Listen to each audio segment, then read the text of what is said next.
This is the Rethink report, where we don't just report the news, we question it. Germany is entering a new era of political uncertainty as Friedrich Merz, in his center-right CDU, prepared to take control of the government following an election that not only reshaped Germany's leadership but also exposed deep fractures within its political landscape. While Merz's party secured around 29% of the vote, allowing him to form a coalition, it is the rise of the far-right Alternative for Deutschland AfD that has dominated post-election discussions. AfD's share of the vote nearly doubled to 21%, making it the second-largest political force in the country, a historic shift that signals growing public frustration with mainstream parties. For years, the far-right movement in Germany was largely sidelined due to its extremist associations, but now it is gaining momentum, capitalizing on anxieties over immigration, economic stagnation, and a perceived erosion of national sovereignty. Supporters of AfD argue that the party is standing up for German nationalism, pushing back against European Union policies,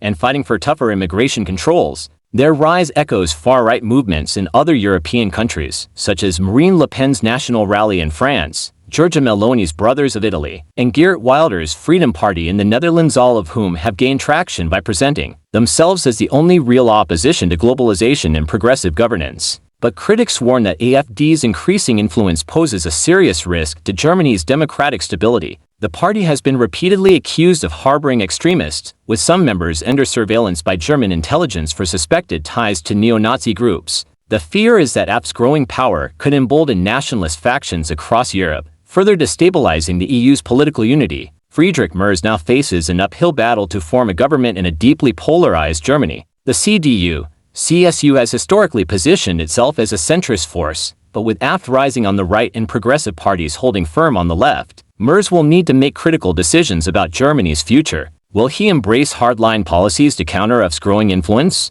Or will his leadership push voters further into the arms of populist movements? The implications of this election go beyond Germany. It signals a growing shift in Europe toward nationalism, economic protectionism, and anti-immigration policies. With upcoming elections in France and other EU nations, the question is no longer if the far-right will shape European politics, but how much power they will gain. Germany's future is at a crossroads. Is this election the beginning of a nationalist transformation or the last stand of a crumbling political order? The Rethink report doesn't just report the news, we question it.